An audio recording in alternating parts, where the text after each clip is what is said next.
Good morning, everyone. Welcome to the public session for today's Oversight and Engagement Board for the 4th of February. It is just about, what time is it? It is 10:05. Sorry for the late start. We are streaming live on YouTube, but it will also be recorded. We will have it held so that people can watch it back later if they wish to do so. So we'll quickly move through the agenda because there's a fair bit to cover this morning. The first item is minutes from the previous meeting, which was held on the 7th of January, 2021. Is everyone happy with those minutes? I'll assume they are, and we'll sign them off. Thank you very much. We come to now the weekly surveillance report, which is going to be presented today by Reader Elkir. Good morning, Reader. How are you, sir? Good morning, Councillor. Fine, thank you. Welcome, everyone. And this is the surveillance report with data up to the 24th of January. There will be a more recent one also shared tomorrow as part of the weekly press conference.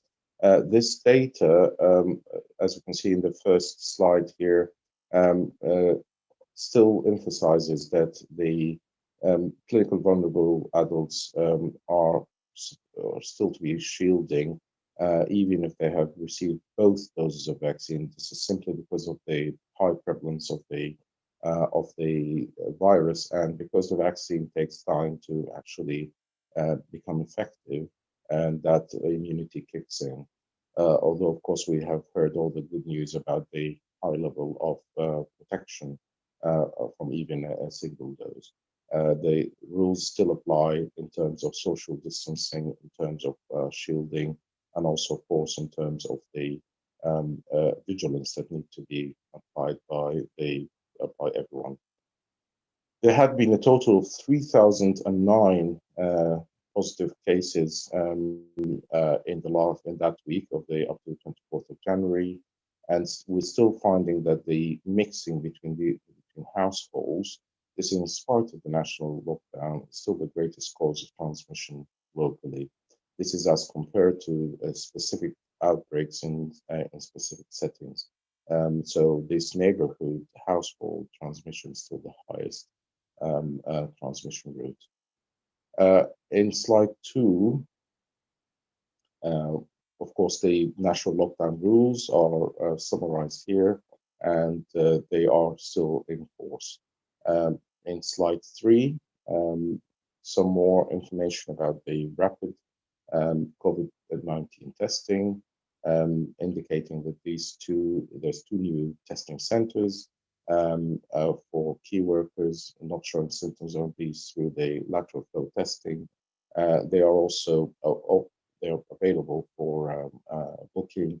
There is quite significant capacity, and we encourage residents to attend these and to be able to test as often as they need, but at least twice a week, and especially for workers who have to go out and cannot work from home. And the aim, of course, is to identify anyone who's carrying the virus, even if they don't feel ill or don't have symptoms, and this will reduce transmission because then they can isolate, and they will need to isolate as per guidance. If we go to slide 4, these are the key messages that are currently being stressed. Get tested, get vaccinated, and please, for all residents, complacency can't kill. This is a really important message in terms of how we notice that people, I don't think anyone can say that they don't know the rules. The rules are being shared daily, almost every hour through media, but we all fall into the trap of getting complacent sometimes. This actually can cause severe illness in those who are vulnerable if they get infected, and of course, the pressure on the NHS. If we go to slide 5, some good news is that we're seeing a continuing or still continuing um, decrease in the weekly total numbers of positives in the last 2 weeks. There's still these weekly case numbers increased significantly during the course of December and into early January, but now there is this slow but sure decrease. We'll still have a long way to go to get to the lowest levels we've seen some time ago, and we're still 18% higher than those levels seen in 21st of December. That's before the holidays. And we are very wary of the figures could increase if we do not maintain the lockdown rules. In slide 6, we can see that the change from previous week in almost all the districts and boroughs is in a decreasing trend, except for East Northamptonshire. This is a relative decrease that's based on a previous week. The overall numbers, as we said, are still higher than the lower numbers we've seen in earlier December, and we have to make sure that we continue that rate of decrease. In slide 7, we can see that when we compare the districts and boroughs to the rates in England and the county-wide, Northamptonshire itself is actually significantly higher than the England rate in the week ending 21st of January. We are seeing a decrease overall, but the rate of decrease is still not as strong or as quickly as the England overall rate. We also see that Corby is still significantly higher than both the national and the county rate. This is the same for Northampton, also significantly higher. Other areas are either lower, significantly lower, or similar.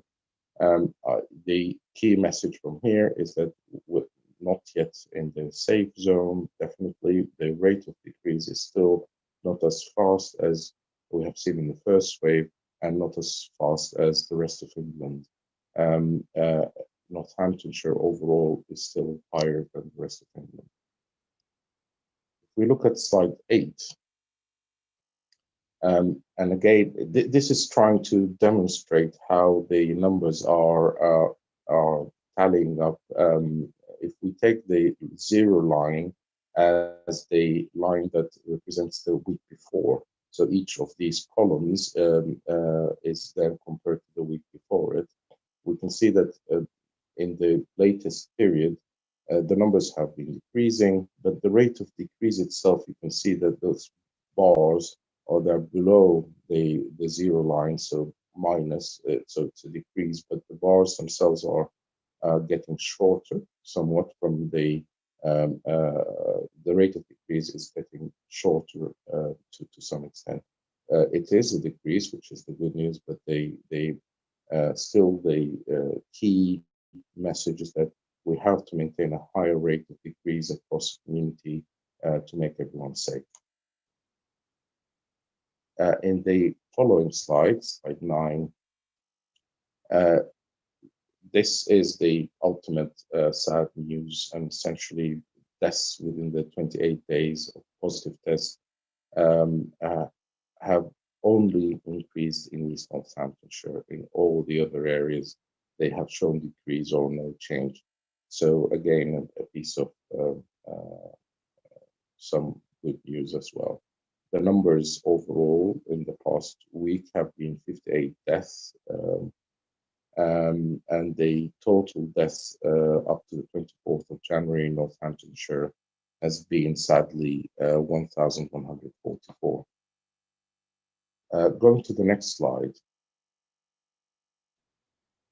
you can see that these trend lines across the periods since early in the pandemic show that after the peaks that we've seen earlier in January, the rates have been decreasing, but you can see that the dotted lines for England and Northamptonshire are following each other, but still there's a gap between them, with Northamptonshire trending higher.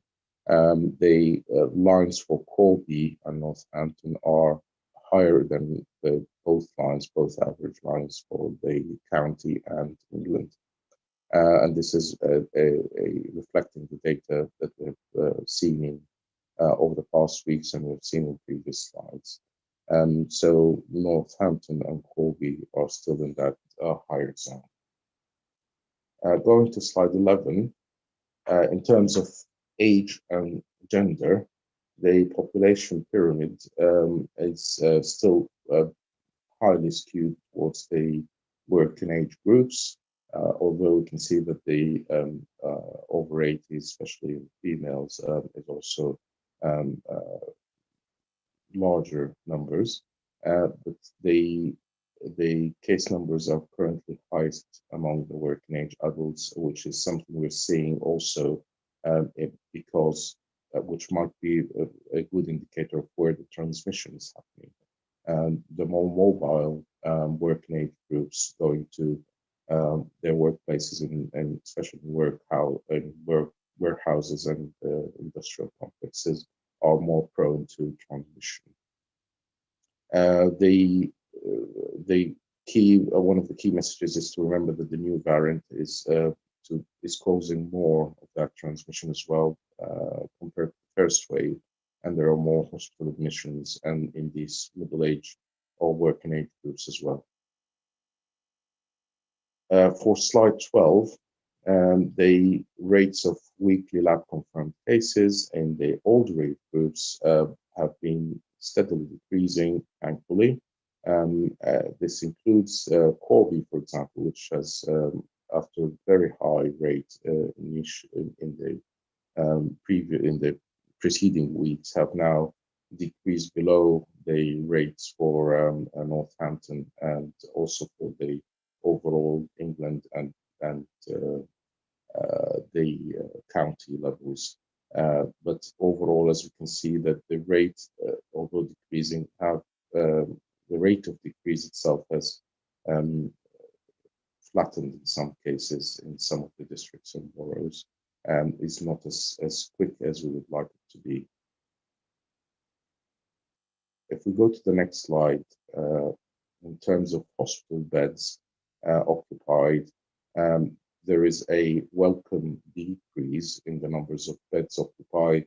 The rate of occupancy of beds have, for COVID, have reduced from as high as 35 in its highest point, 35%, to around 24%, 23-24%, most recent data.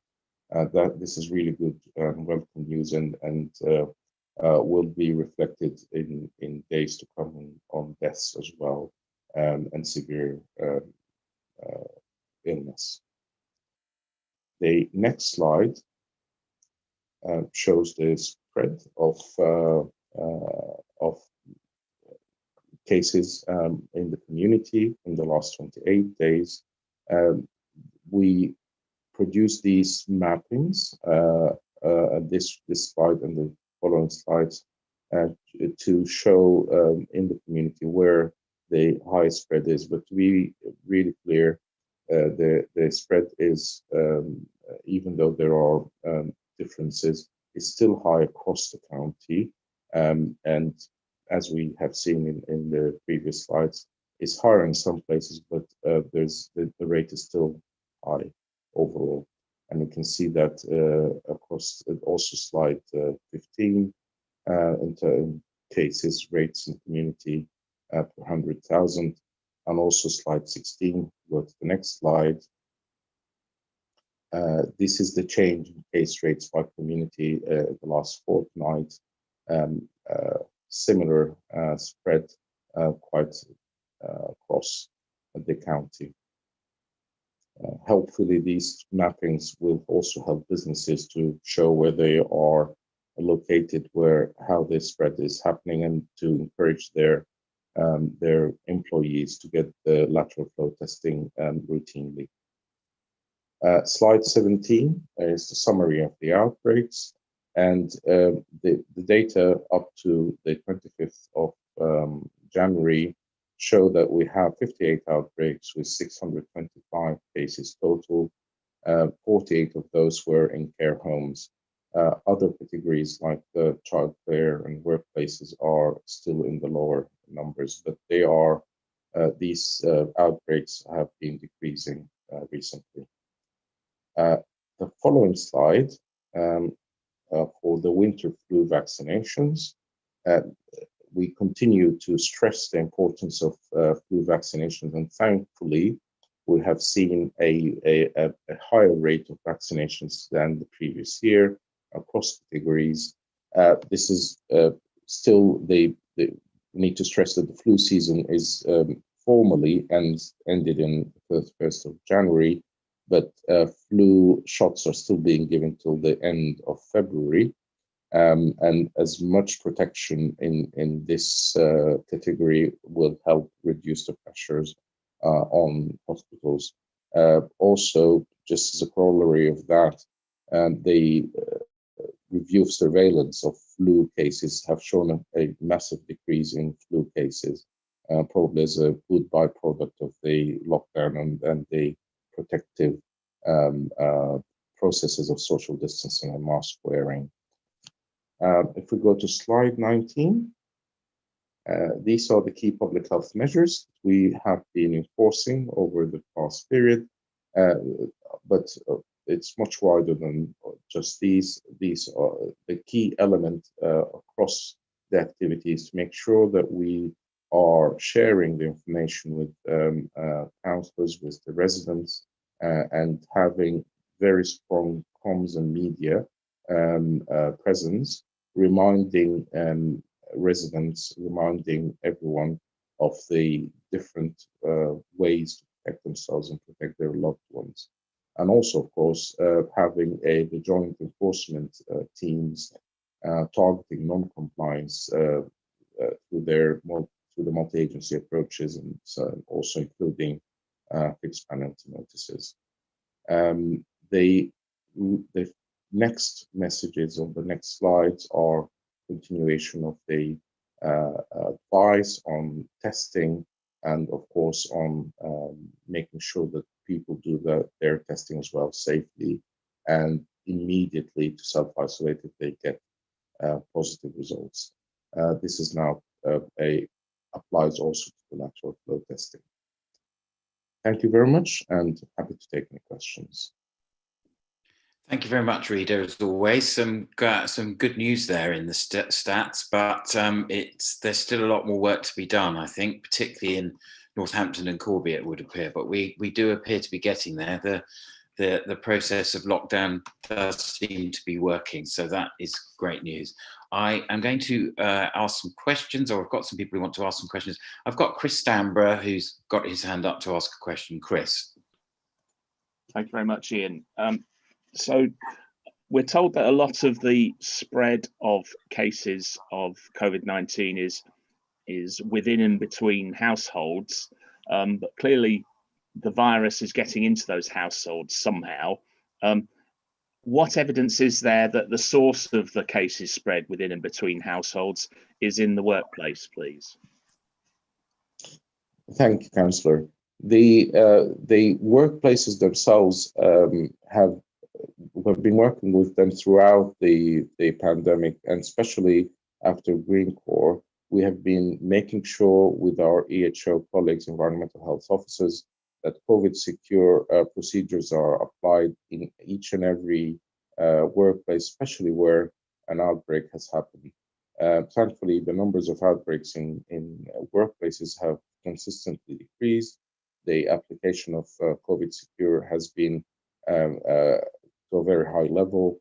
Where we found there are breaches, a high proportion of these are actually in how the workers come to the workplace, so where they share car rides without the proper protections of mask wearing and opening windows and so on, or where they aggregate outside workplaces in bus stops or during their breaks, and also sometimes where some workers come to work with clear symptoms, where they are symptomatic, or without also their support of their employers to get testing.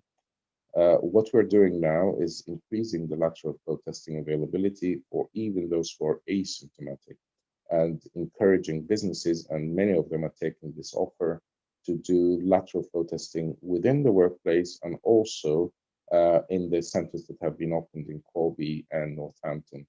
We are pushing that even more, making sure that the businesses are able to get their kits if they want to do the testing within their workplaces, and also can book their workers to come and do the testing as often as required.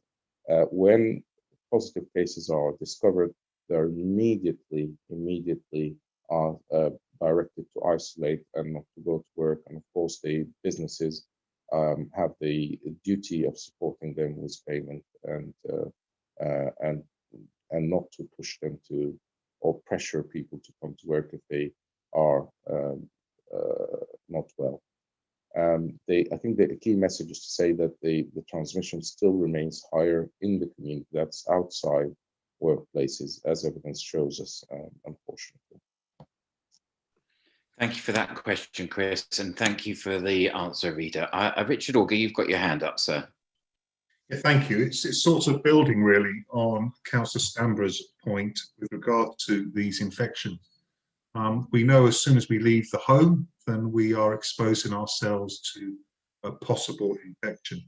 And it really is incumbent upon us all to ensure that we are carrying out reasonable mitigating actions to prevent ourselves getting infected. Now, we totally understand that people need to get to work, and there are some people in certain economic bands of society that have no choice. You know, the money isn't there from government, and their families need to be fed, and the rent needs to be paid. It's just really a plea that if people are going into cars, and I'm sure that Rita can confirm that this information is out there, to make those environments as safe as possible. Now, they are not totally risk-free, but I'm sure anecdotally from what I see from people who are travelling on the roads past my house, is that the windows aren't open and masks aren't being worn. And these are some simple measures where we can prevent infection and infection getting into our homes. Now, we know that the businesses are doing a really good job. We know that the police are enforcing, you can't enforce your way out of this. But what we do need is to ensure that the information is out there, people can travel safely if they have to earn money, and that they actually do put the effort in making sure that they are carrying out those recommendations. So it's just to read it, just to confirm that information is out there. People can access it, and a plea to the public. Please, you know, we may be coming out of this. Let's not have another spike. Let's try be compliant and ensure that we not only protect ourselves and our families, but obviously also the NHS. Thank you. Thank you, Richard. Rita, you want to comment? Yes, absolutely. I fully support that, Councillor. And actually, there is an important message that we have been stressing. This new virus or new mutation of the virus is now 80% of the cases that are being discovered in Northamptonshire, and it does affect all age groups, including younger age groups and middle-aged working age groups. So nobody should think themselves as being immune from it or not affected. We're seeing admissions to hospital in these younger age groups, middle-aged groups, and some of them are quite severe. This is really affecting everyone, and of course we're still keen to very important to protect our older loved ones as well. But people should also remember, or residents should remember, that effects of COVID are also longer term. So even after if someone gets infected, they might end up in a category of long COVID as well. So really, we're talking here about a serious illness. Nobody is safe, and nobody should think that, oh, it's just like a normal cold or something like that. If you're sharing cars, if you have to share cars, then please do wear your masks very well. Cover your mouth and nose. Keep the windows open. Don't have too many people in the car. And please also make sure that you get tested often. The lateral flow testing capacity is quite ample. Everyone can get a test and be assured of protecting themselves and their loved ones. May I also ask Catherine to give us how they are spreading the message, the good work they're doing. Catherine? Catherine, did you want to come in now on that specific point? But I mean, I can say that I know the messaging around car sharing has been there for a very long time, and we have to keep re-emphasizing it. But I think since the early days of this outbreak, that messaging has been very clearly put out on all mediums. So, Catherine, over to you. Oh, yeah, thank you. Yeah, it was something we first discovered when we had a Green Court outbreak, was that lots of people were sharing cars together. And we do understand that in some cases that is something people can't avoid, otherwise they would miss out on being in their workplace. So we put out guidance to say that if you absolutely must car share, to share with the same people each time. So don't mix with different people each time you're in the car, because obviously that would increase risk. To space out in the car, and as mentioned before, ideally just two people, a driver and then person behind diagonally. Everyone in the car to wear face covering properly over their nose and mouth, to have the windows open to increase ventilation, and to clean surfaces such as your seatbelt, steering wheels, car door handles inside and out after each use, so that you're, making sure that you keep any kind of surface transmission at bay. And there's guidance on the government website actually to say that where there are exemptions for care or, in extreme circumstances where people may need to car share. So we do understand there are a couple of exemptions where people have to car share. Those guidelines should be followed.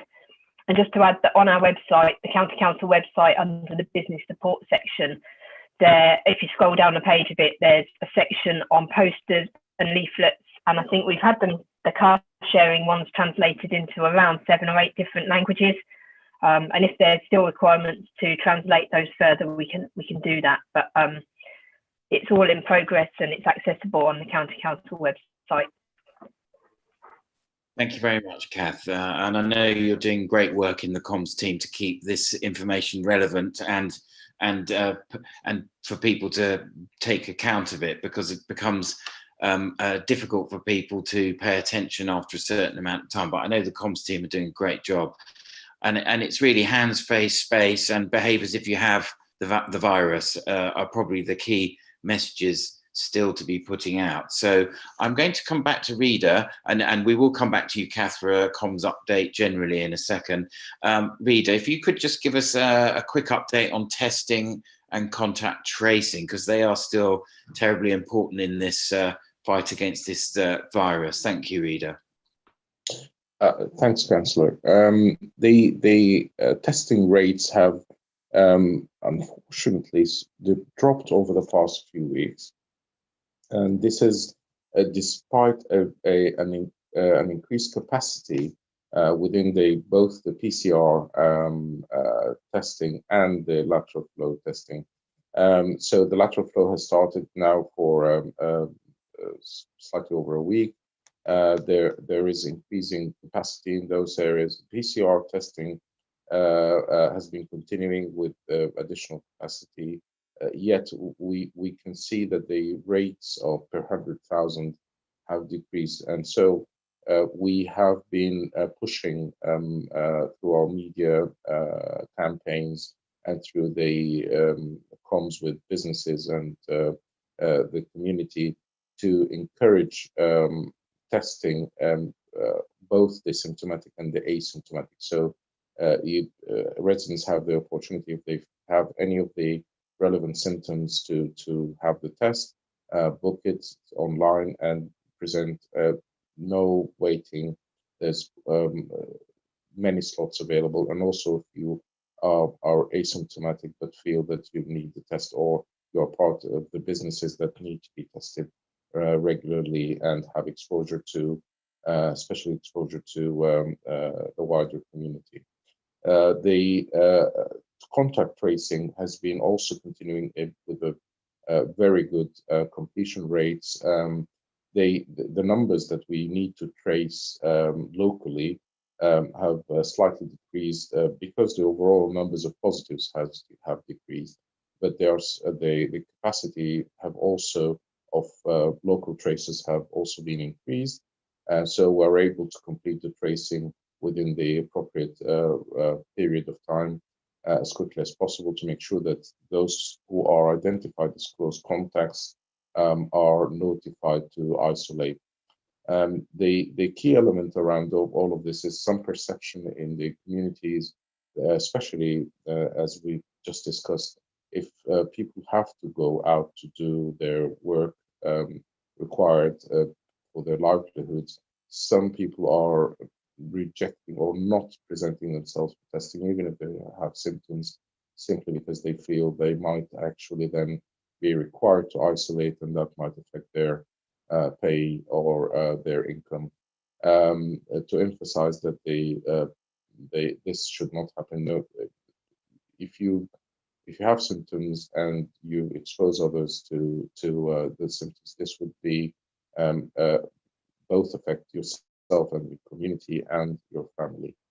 Payments should be available through your employer or also through the government scheme.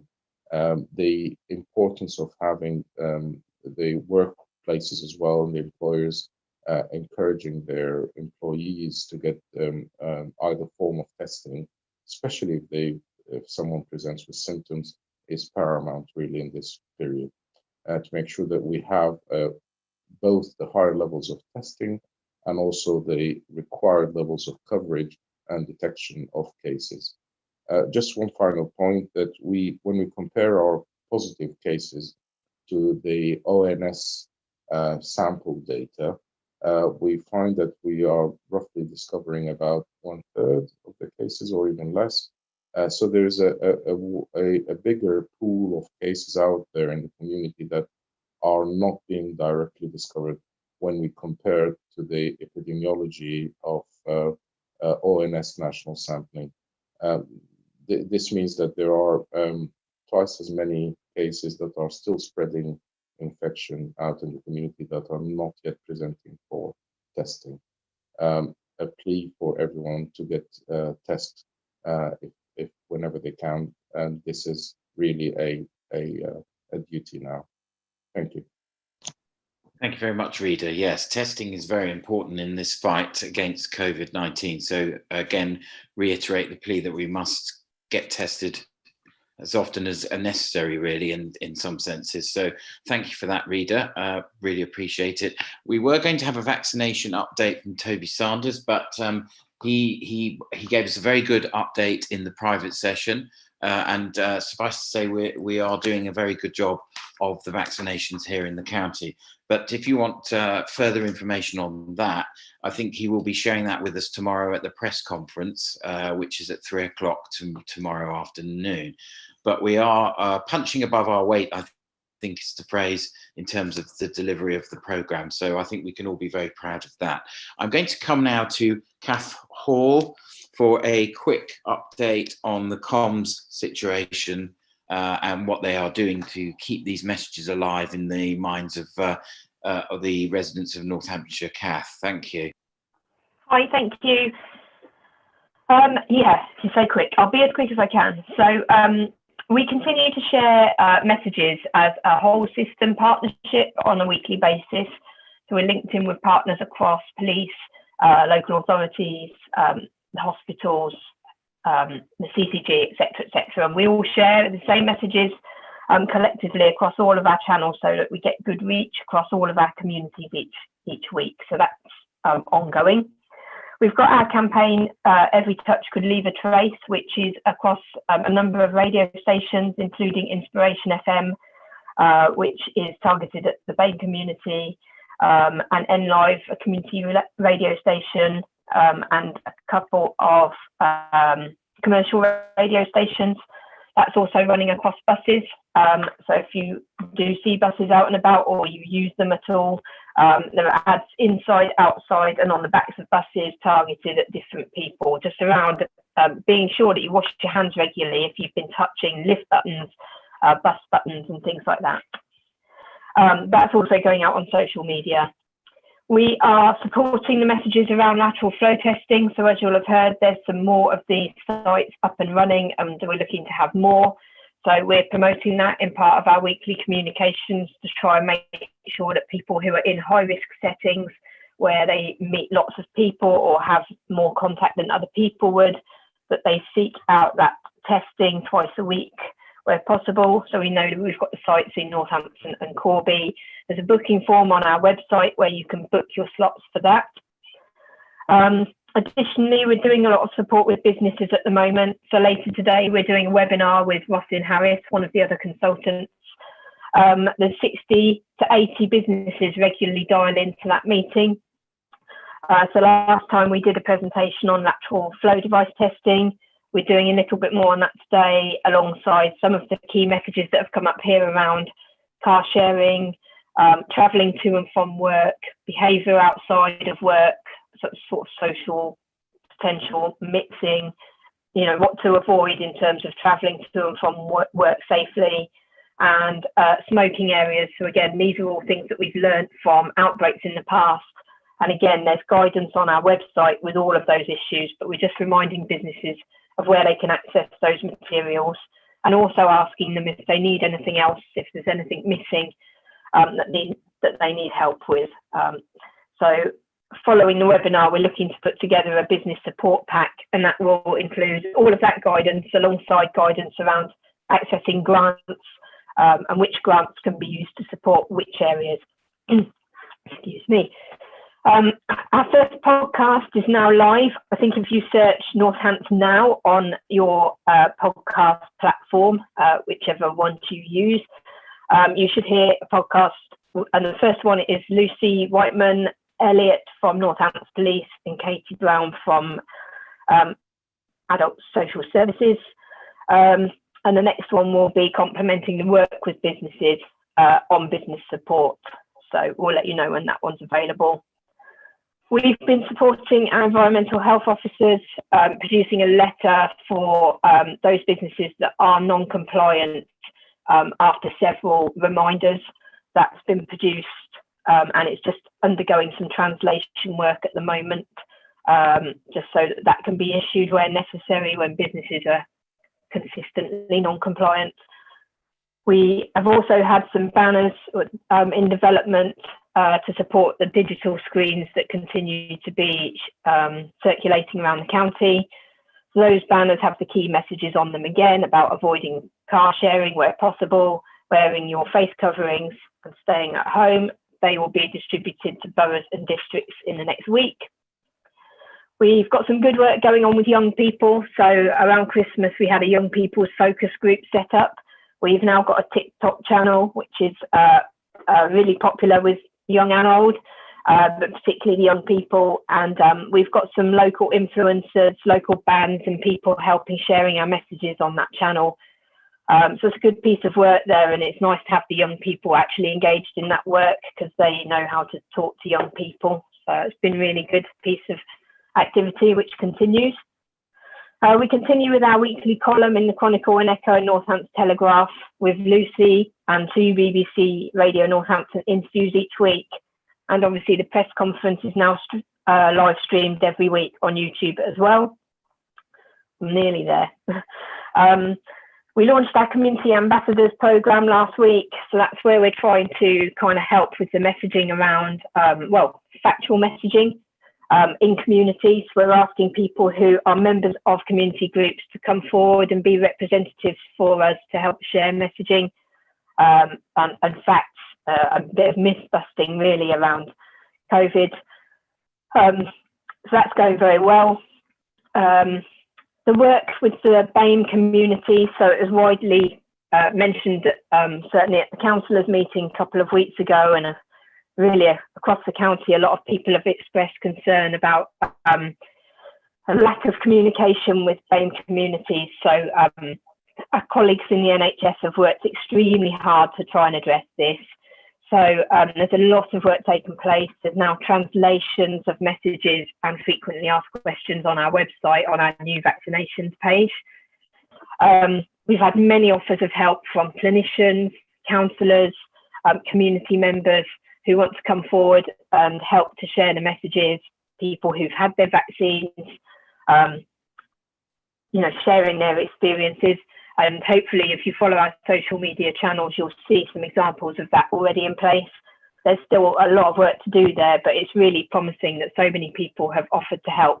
And it's great that a couple of our counsellors on the call last week are actively involved in recording messages and helping with that locally. So that's great news.